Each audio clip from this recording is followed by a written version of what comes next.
This is the last video on the topic of the absorption of the drugs. इसमें हम जो remaining roots हैं administration के, उस रूट से कैसे एक ड्रग एब्जॉर्ब होती है उसको देखेंगे। उनमें से सबसे पहले क्या है, टॉपिकल एडमिनिस्ट्रेशन है, ठीक है। यानी कि अगर हम स्किन के ऊपर एक ड्रग को अप्लाई करें, ठीक है, तो वो ड्रग कैसे अब्जॉर्ब होगी, इसको देखें हम। बेसिकली आपको पता है कि जो स्किन है वो एक मल्टी लेयर टिश्यू है और मेन काम इसका यही है कि ये एक बैरियर के तौर पे काम करता है for the any external agent. तो मल्टी लेयर की बात है। मल्टी लेयर होने का मतलब यह है कि इसमें एपिडर्मिस है, ठीक है, फिर हमारे पास डर्मिस आती है और इसके साथ अपेंडेजेस हैं। अपेंडेजेस से मुराद ये है कि हेयर है, ठीक है, और ग्लैंड्स हैं। अब अगर हम एपिडर्मिस को भी देखें तो एपिडर्मिस फर्दर आगे मल्टी लेयर है, जिसमें हमारे पास आप लोगों ने सुना होगा कि जो सबसे नीचे वाली इसकी लेयर होती है वो है स्ट्रैटम जर्मिनेटम, और जो सबसे ऊपर वाली लेयर होती है उसको हम कहते हैं स्ट्रैटम कॉर्नियम। ये एक प्रोलिफरेटिव लेयर है, ठीक है। यहाँ से सेल्स प्रोलिफरेट करते हैं और ऊपर जैसे जैसे वो डेड होते जाते हैं ऊपर वाली लेयर में जाते जाते हैं। और जो स्ट्रैटम कॉर्नियम है वो सबसे सुपरफिशियल लेयर होती है और इसके अंदर केराटिनाइज्ड सेल्स होते हैं और ये एक आउटर बैरियर के तौर पे काम कर रही होती है स्ट्रैटम कॉर्नियम। उसके बाद हमारे पास डर्मिस आएगी। डर्मिस जो है वो वेस्क्युलराइज्ड लेयर है, ठीक है। डर्मिस में आपको वेसल्स मिलेंगी और अगेन वही बात आ जाती है कि जब हम ड्रग कोई अप्लाई करते हैं स्किन पे तो वो इन लेयर्स को क्रॉस करके डर्मिस में जाएगी और वहाँ पे वेसल्स के थ्रू बॉडी के अंदर जाती है। और अगर कोई ऐसी ड्रग है या बॉडी के अंदर कोई ऐसा न्यूरोट्रांसमीटर रन कर रहा है जो कि स्किन की जो वेसल्स हैं उनकी वेजो कंस्ट्रक्शन करवा देगा, तो क्या होगा, तो ये होगा कि अब्जॉर्प्शन जो है वो ड्रग की कम होगी। इसी तरह अगर कोई न्यूरोट्रांसमीटर वेजो डायलेशन कॉज करवाएगा तो अब्जॉर्प्शन ड्रग की ज़्यादा हो जाएगी क्योंकि ब्लड फ्लो डर्मिस पे बढ़ जाएगा। इसका सही आपको पता चलेगा जब हम इस फार्माकोकाइनेटिक्स और डायनामिक्स के को पढ़ने के बाद जब हम ऑटोनॉमिक नर्वस सिस्टम की ड्रग्स पढ़ेंगे तो यू विल सी देयर कि कैसे जो है सिंपैथेटिक और पैरासिम्पैथेटिक नर्वस सिस्टम जब फंक्शन करते हैं तो एसिटाइलकोलिन और ये एपिनेफ्रिन, नॉरएपिनेफ्रिन, ये सारी ड्रग्स जो हैं इनका यही काम होता है कि फाइट एंड फाइट कंडीशन के अंदर ये स्किन की जो वेजल्स हैं उनकी वेजो कंस्ट्रक्शन कॉज करवा देता है। तो इन दैट केस अगर आपने कोई ड्रग लगाई हुई होगी उस सिचुएशन में एक एनिमल के ऊपर तो स्किन से इतनी अच्छी अब्जॉर्प्शन नहीं होगी। तो ये है डर्मिस का रोल, ठीक है। मतलब सिंपली अभी आप अपने लिए इतनी चीज़ों को कम्प्लेक्स ना करें, बस इतना समझ लें। ये बेसिकली मैं टॉपिकल एडमिनिस्ट्रेशन बताने से पहले थोड़ा सा स्किन का आई एम जस्ट एक्सप्लेनिंग। इन चीज़ों को सिर्फ सुन लें कि यू शुड नो कि एपिडर्मिस है, फिर डर्मिस है, फिर अपेंडेजेस हैं। Otherwise this is not that important कि you should just start to memorise it. ये चीज़ें सिर्फ अंडरस्टैंडिंग के लिए हैं। उसके बाद आपके पास डर्मिस वेस्कुलराइज लेयर हो गई, ठीक है। एपिडर्मिस में आपके पास डिफरेंट लेयर्स हैं सेल्स की। और अपेंडेजेस क्या है, अपेंडेजेस यही है, हेयर है, स्वेट ग्लैंड्स हैं, सेबेशियस ग्लैंड है, ठीक है। और इनका इतना रोल नहीं होता ग्लैंड्स वगैरह का ड्रग की अब्जॉर्प्शन में। इनका बेसिक पर्पस यही है, स्वेट ग्लैंड स्वेटिंग के लिए हैं, थर्मोरेगुलेशन का रोल है। और जो सेबेशियस ग्लैंड है उन्होंने स्किन को थोड़ा बहुत मॉइस्ट रखना होता है, ठीक है, और सॉफ्ट रखना होता है। अब आते हैं एक्चुअल टॉपिकल एडमिनिस्ट्रेशन है क्या। टॉपिकल एडमिनिस्ट्रेशन क्या है ड्रग की, वो ये है कि हम टॉपिकल एडमिनिस्ट्रेशन में जो ड्रग की डोज है वो सबसे पहले हम मिलीग्राम पर सेंटीमीटर स्क्वायर में मेजर करते हैं। इंजेक्टेबल फॉर्म से हम किस मेजर करते थे, mg पर ml की फॉर्म में। ये टॉपिकल एडमिनिस्ट्रेशन में हम ड्रग को इस फॉर्म में ड्रग को मेजर करते हैं। अब बात यह है कि ड्रग जो टॉपिकली एडमिनिस्ट्रेट की जाती है वो डिफरेंट फैक्टर्स उसके ऊपर डिपेंड करते हैं। उन फैक्टर्स को देख लेते हैं। सबसे पहले क्या है, हाइड्रेशन। स्किन हाइड्रेटेड है या नहीं है। जितनी ज़्यादा हाइड्रेशन होगी अब्जॉर्प्शन उतनी अच्छी होगी। इसीलिए अगर कोई आपके पास एनिमल है जिसके ऊपर जिसकी स्किन स्केली हुई है, हार्ड है, ठीक है, तो इतनी अच्छी अब्जॉर्प्शन नहीं होगी। जितनी ज़्यादा मॉइस्ट है, सॉफ्ट स्किन है, तो अब्जॉर्प्शन उतनी अच्छी होगी। दूसरा साइट है, आप किस साइट पर ड्रग अप्लाई कर रहे हैं कि drug penetration at different parts of the body is different. अब इसमें आप देख लें जो बुक है ये फार्माकोलॉजी की टेक्स्ट बुक जो है वेटरनरी फार्माकोलॉजी एंड थेराप्यूटिक्स, उसमें इन ऑर्गन्स को यूँ मेंशन किया हुआ है कि पहले सबसे मैक्सिमम सक्रोटल एरिया में अगर आप ड्रग अप्लाई कर दें, ठीक है, होगी। फिर फोरहेड है, फोरहेड से कम अब्जॉर्प्शन होती है एक्जिला में, और उसी लेवल की अब्जॉर्प्शन है स्कैल्प पे, ठीक है, यानी हेड का जो स्कैल्प होता है उससे कम है बैक, कमर पर अगर आप लगा दें, और उसी लेवल की अब्जॉर्प्शन जो है वो एब्डोमेन से होती है। उससे कम जो अब्जॉर्प्शन है वो होती है पाम में और उतनी ही एब्जॉर्प्शन प्लांटर एरिया में भी होती है। यानी जो 4 लेग्स हैं उनके जो पैड वाली पोर्शन है और जो हाइंड लेग का पैड वाला पोर्शन है, उन जगहों से जो एब्जॉर्प्शन है वो लीस्ट होती है। और इसकी रीज़न क्या है इधर से लीस्ट होने की? क्योंकि ये कॉर्निफाइड एरिया है, ठीक है। यहाँ पर एक तो ये कॉर्निफाइड है एरिया है, यानी यहाँ पर डेड सेल्स की कॉर्निफिकेशन केराटिनोसाइट्स की ज़्यादा है, और दूसरा यहाँ पर थिकनेस ऑफ द स्किन बहुत ज़्यादा है। And thickness is the third factor जिसके ऊपर ड्रग एब्जॉर्प्शन डिपेंड करती है कि किन बॉडी पार्ट्स की थिकनेस कितनी है। उसके बाद हमारे पास नेक्स्ट है हेयर डेंसिटी। हेयर डेंसिटी भी अफेक्ट करती है। जैसे लेट्स सपोज अब शीप है, अब उस पर अगर आप ड्रग अप्लाई करना चाहें तो there are so many hair, आप उसमें से ड्रग एप्लीकेशन स्किन से नहीं कर सकेंगे। लेकिन आप बफलो को देखें तो बफलो की स्किन पे at far distance hair growth होती है, तो उसकी स्किन ज़्यादा एक्सपोज होती है। इसी तरह ब्लड फ्लो भी एक फैक्टर है। अगर ब्लड फ्लो ज़्यादा होगा किसी भी किसी एनिमल की स्किन में, ठीक है, जिधर जब ज़्यादा होगा एब्जॉर्प्शन ज़्यादा होगी, अब कम होगा वो कम होगी। फिर ड्रग की नेचर डिपेंड करती है। ड्रग की नेचर कैसे डिपेंड करती है? अगर वो लाइपोफिलिक ड्रग है तो उसकी एब्जॉर्प्शन ज़्यादा होगी as compare to hydrophilic drug. उसके बाद मर्क मैनुअल के अंदर कुछ फैक्टर्स मेंशन हैं। ये तो हो गया ना वो फैक्टर्स जिनके ऊपर टॉपिकल एडमिनिस्ट्रेशन डिपेंड करती है।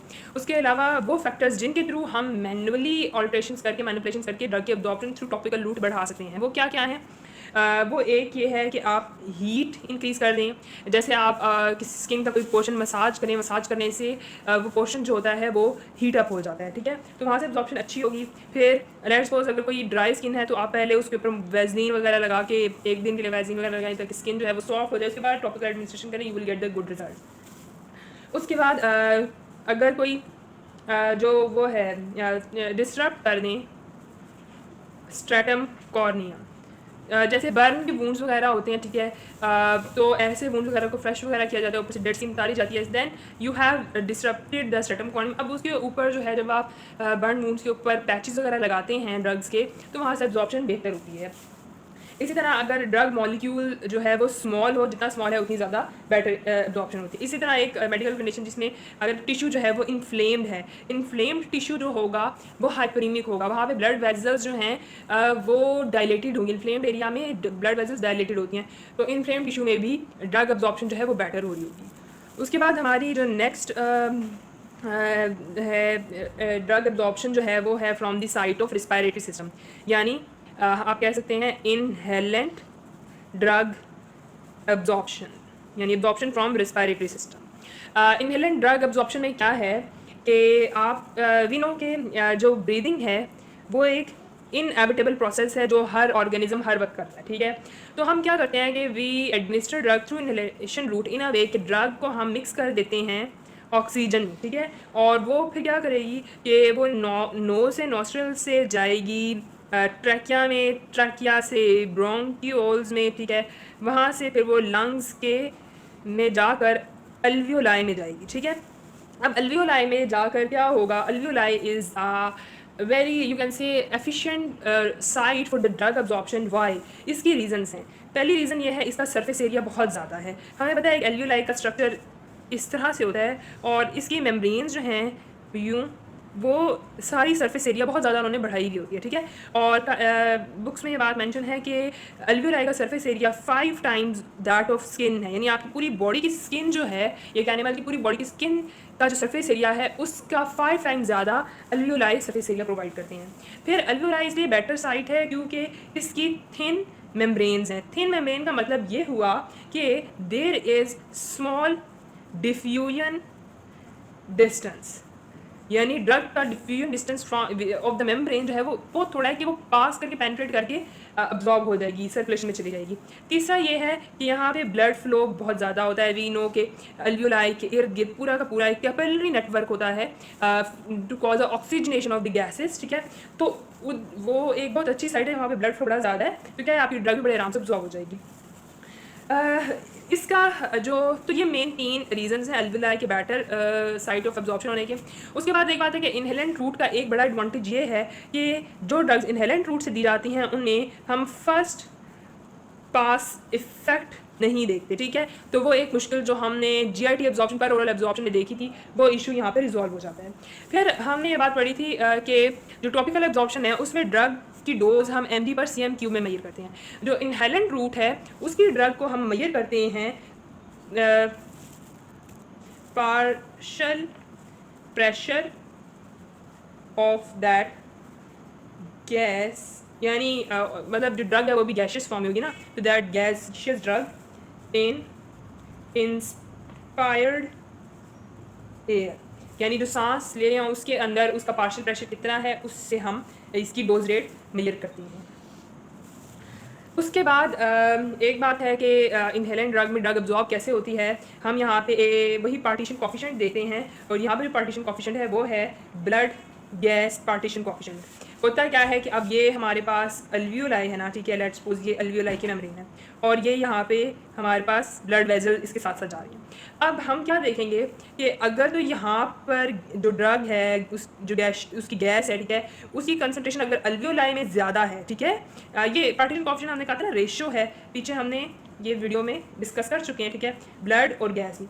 अब पार्टीशन कॉफिशेंट में लेट्स सपोज ब्लड के अंदर उसकी जो क्वांटिटी है वो कम है और जो गैस है यानी अल्वियोलाई है वहाँ पर ज़्यादा है, ठीक है, यानी आपका डिनोमिनेटर बड़ा है और न्यूमरेटर छोटा है। तो क्या होगा कि ड्रग जो है एरिया ऑफ हाई कंसंट्रेशन से एरिया ऑफ लो कंसंट्रेशन में जाएगी, यानी ब्लड में गैस जो है वो अब्जॉर्ब होगी। लेकिन let's suppose partition coefficient reverse है, ब्लड में उस ड्रग की कंसंट्रेशन ज़्यादा है देन इन द गैस मतलब लंग्स में उसकी कंसंट्रेशन कम है। तो क्या होगा कि ड्रग जो है, क्योंकि ऑलरेडी ब्लड जो है वो सैचुरेटेड हुआ है उस ड्रग से, उस गैशियस ड्रग से, तो ब्लड जो है ब्लड में ड्रग नहीं जाएगी, ठीक है। तो दैट्स हाउ इस पार्टीशन कॉफिशिएंट की बेसिस पे ड्रग जो है वो अब्जॉर्ब होगी। और अगर आप फिजियोलॉजी को देखें तो ह्यूमन फिजियोलॉजी या एनिमल फिजियोलॉजी में रिस्पायरेटरी सिस्टम का प्रोसेस भी इसी बात पे डिपेंड कर रहा होता है। जो हमारा कार्बन डाइऑक्साइड और ऑक्सीजन जो है वो रिस्पायरेशन हो रही होती है तो उसमें भी यही बात चल रही होती है, सैचुरेशन ऑफ द गैसेस, ठीक है। Carbon dioxide blood circulatory blood से जाता ही लंग्स में और वो एक्सपायर इसीलिए होता है क्योंकि वो ज़्यादा अमाउंट होती है उसकी आर्टरीज में, सॉरी वेन, ये अल्वियोलर कैपिलरीज में, तो वो इस यानी कि गैशियस फॉर्म यानी कि अल्वियोलाई के अंदर जाएगा और एक्सपेल होगा। और ऑक्सीजन की कंसंट्रेशन अल्वियोलाई में ज़्यादा होती है as compare to these capillaries, तो वो इस साइड पे यानी कि यहाँ पे सिंपल डिफ्यूजन हो रही होती है, ठीक है। डिफ्यूजन क्यों हो रही होती है? क्योंकि बहुत थिन मेम्ब्रेन्स हैं, ठीक है। तो वही बात है, डाउन हिल मूवमेंट है from high concentration to low concentration. इसी तरह ड्रग की भी यही बात है, ड्रग यहाँ पर ज़्यादा होगी देन ब्लड, तो वो इधर जाएगी। अगर ब्लड में उसकी कंसंट्रेशन ज़्यादा है तो वो नहीं होगी, ट्रांसफर नहीं होगी यानी डिफ्यूज़ नहीं करेगी। So this was on all about inhalant drug absorption. And now the last absorption side जो है वो रह गई है, जो भी आपके बाकी रूट्स हैं other than inhalant, topical and oral, जो कि इंजेक्शंस हैं जो भी आप यूज़ करते हैं जिनको हम पार एंटीरियर रूट्स कहते हैं। उसमें है IM, ठीक है, IV, सबकट, उसके अलावा जो आप intra memory, intra vaginal, intra conjunctival, ये सारे रूट्स वगैरह, ठीक है। तो बेसिकली आप कह लें पार एंटीरियर रूट से दी गई ड्रग्स की एब्जॉर्प्शन या फिर absorption from injection delivery sites. इसमें क्या है कि जो भी पहली बात यह है कि जो IV है उसके अंदर तो मैंने बता दिया था कि IV ड्रग हमेशा 100% एब्जॉर्प्शन उसकी होती है क्योंकि आप डायरेक्टली ड्रग इंजेक्ट ही ब्लड वेसल के अंदर कर रहे हैं, ठीक है। तो यहाँ पे वो इशू ही नहीं है कि ड्रग ने एब्जॉर्ब होना है, मेम्ब्रेन क्रॉस करनी है, डायरेक्टली आपने ड्रग दे दिया, ठीक है। उसके अलावा जो बाकी रूट्स हैं, ठीक है, IM ले लें, ठीक है। IM में अब देखा जाए तो क्या होगा कि आपने अब एक मसल में ड्रग इंजेक्ट कर दिया, ठीक है। वहाँ से क्या होगा कि वहाँ पे ब्लड कैपिलरीज भी हैं, ठीक है। अब उन कैपिलरीज में जो ड्रग है वो मेनली डिफ्यूजन या फिर फिल्ट्रेशन के प्रोसेस से वेसल के अंदर चली जाएगी और यानी कैपिलरीज के अंदर चली जाएंगी। और मेनली यहाँ पे बात यही होती है कि जो ब्लड वेसल्स हैं, जो कैपिलरीज हैं, उनके अंदर एंडोथीलियम होती है, ठीक है। वो एंडोथीलियम लेयर्स के बीच में आपको फेनेस्ट्रेशंस मिलेंगी यानी विंडोज़ मिलती हैं जहाँ से ड्रग उन वेसल्स के अंदर चली जाती हैं, ठीक है। तो इसलिए इन फेनेस्ट्रेशंस की वजह से चाहे कोई ड्रग लाइपोफिलिक है या नहीं है। हर तरह की ही ड्रग वेसल्स के अंदर एब्जॉर्ब हो जाएगी, लेकिन मेनली ये होता है कि जो ज़्यादा अच्छी एब्जॉर्प्शन चल रही होती है वो जो लाइपोफिलिक ड्रग है वो ज़्यादा बेहतर एब्जॉर्ब इसलिए हो जाती है क्योंकि वो इन फेनेस्ट्रेशन से भी ब्लड वेसल के अंदर जा रही है, और उसके अलावा वो इन सेल्स से ट्रांस सेलुलर भी एब्जॉर्ब हो जाएगी। यानी लेट्स सपोज मैं अगर इसको बड़ा करके बना दूँ, ये एक एंडोथीलियम सेल है और ये दूसरा एंडोथीलियल सेल है, ठीक है, और ये बीच में फेनेस्ट्रेशन है। अब जो लाइपोफिलिक ड्रग है वो यहाँ से भी चली जाएगी और वो ये मेम्ब्रेन से डिफ्यूज़ होकर भी ब्लड वेसल के अंदर चली जाएगी, लेकिन जो हाइड्रोफिलिक ड्रग है वो सिर्फ इन फेनेस्ट्रेशन से ही क्रॉस कर रही होती है, ठीक है। So that's why lipophilic drugs are better absorb. उसके अलावा एक्सेप्शन यहाँ पे एक ये है कि हमारे पास कुछ बॉडी ऑर्गन्स हैं, जैसे ब्रेन है, ठीक है, जैसे हमारे पास CSF है, जैसे हमारे पास टेस्टिकल्स हैं, ठीक है, जैसे हमारे पास रेटिना है। इन सब बॉडी ऑर्गन्स में फेनेस्ट्रेटेड कैपिलरीज नहीं प्रेजेंट होती, रादर इनकी कैपिलरीज के अंदर आपको टाइट जंक्शंस मिलेंगी।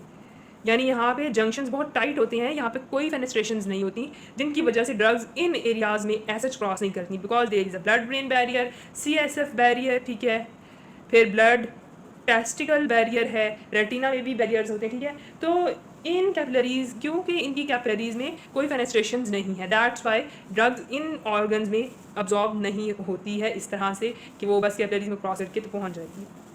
उसके बाद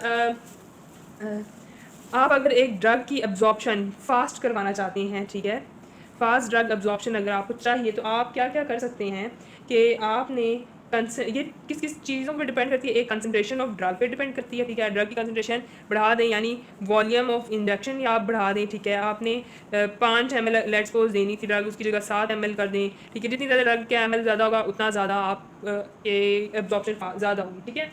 उसके बाद वेस्क्युलैरिटी पे डिपेंड कर रहा है। अब एक बॉडी ऑर्गन में वेस्क्युलैरिटी ज़्यादा है, ठीक है, तो वहाँ से एब्जॉर्प्शन ज़्यादा होगी, जहाँ पे कम है तो वहाँ पे एब्जॉर्प्शन कम होगी। फिर इसके बाद नेचर ऑफ ड्रग पे ये डिपेंड करता है कि ड्रग अगर लिपिड सॉल्युबल है, ठीक है, तो एब्जॉर्प्शन उतनी ज़्यादा फास्ट होगी, ठीक है। और फिर यहाँ पे ये बात है कि अब जो ये सारी बातें मैंने की हैं ये है IM ड्रग एब्जॉर्प्शन के ऊपर। अगर आप सबक्यूटेनियस रूट की बात करें तो सबक्यूटेनियस रूट की भी एब्जॉर्प्शन सेम टू सेम है, वो सिर्फ सबकट से पहले चली जाएगी, वो सबकट से फिर जाएगी कैपिलरीज वगैरह जो उसको मिलेंगी, ठीक है, और वहाँ से फिर इसी तरह वो फेनेस्ट्रेटेड कैपिलरीज से एब्जॉर्ब हो जाएगी। लेकिन यानी सारी बातें सबक्यूटेनियस एब्जॉर्प्शन की सेम है एज ऑफ द IM, बस एक्सेप्शन इतनी सी है कि अगर आपके पास कोई ओबीज एनिमल है तो उसके अंदर फैट कॉन्टेंट ज़्यादा होगा, और उस फैट जो है फैट कंटेंट ने क्या करना है, एब्जॉर्प्शन को डिले करवाना है। और ये एक बात होगी। उसके बाद लास्ट पॉइंट इज़, अब यही एब्जॉर्प्शन आप इंक्रीज़ भी करवा सकते हैं मैनुअली आप, यानी ये तो हो गए वो फैक्टर्स जिन पे एब्जॉर्प्शन डिपेंड कर रही है, और ये अगर ऑल्टर होंगी तो एब्जॉर्प्शन फास्ट या कम हो सकती है। उसके अलावा आप मैनुअली ऐसे एब्जॉर्प्शन को फास्ट कर सकते हैं। उसका तरीका ये है कि आप जो है उस एरिया का मसाज करें। मसाज करने से क्या होगा, हीट अप होगा वो एरिया, वहाँ पे वेज़ोडाइलेशंस वगैरह होंगी, यानी वहाँ पे जो है एब्जॉर्प्शन ज़्यादा होगी। इसी तरह अगर आपने एब्जॉर्प्शन को डिले करवाना है तो इसके लिए आप ये भी कर सकते हैं, इमोबिलाइज कर दें उस साइट को, ठीक है, जैसे आपने बाजू में इंजेक्शन दिया, आप जानवर को अपना बाजू ना हिलाने दें।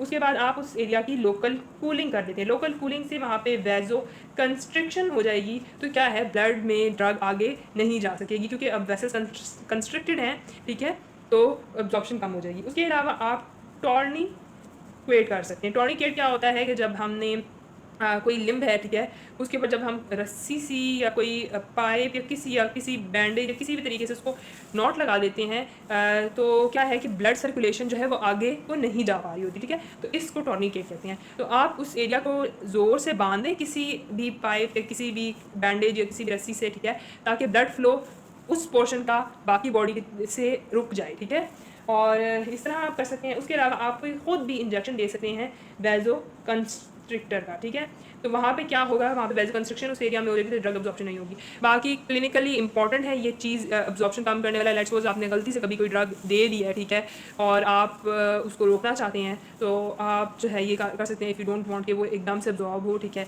तो आप एमरजेंसी सिचुएशन में थोड़ा बहुत इस तरह से कूल कर, मतलब आप कंट्रोल कर सकते हैं। इसी तरह कोई ड्रग है या फिर कोई वैनम है, ठीक है, कि जिस तरह स्नेक बाइट हो जाती है, तो उन चीज़ों, अब वो स्नेक बाइट के बाद टॉक्सिन जो है वो तो बॉडी के अंदर चला गया। अब आपने उसको रोकने के लिए इमीडिएट जो आप काम कर सकते हैं वो यही है, आप टॉर्निकेट करें आप उस एनिमल का वो पार्ट, वो लिम्ब, ठीक है, जो भी पोर्शन है, कि वहाँ से जो ब्लड फ्लो है वो रुके और वो टॉक्सिन बॉडी में ना जाए। आप वहाँ पे कुछ ठंडी चीज़, आइस पैक्स वगैरह लगाएं, वेजो कंस्ट्रक्शन हो, अब्जॉर्प्शन उसकी कम हो, ठीक है, उस साइड को इमोबलाइज करें एंड इन दैट टाइम आप अपने एनिमल को हॉस्पिटल तक पहुँचाएँ। So that was all about the absorption of the drugs. Thank you.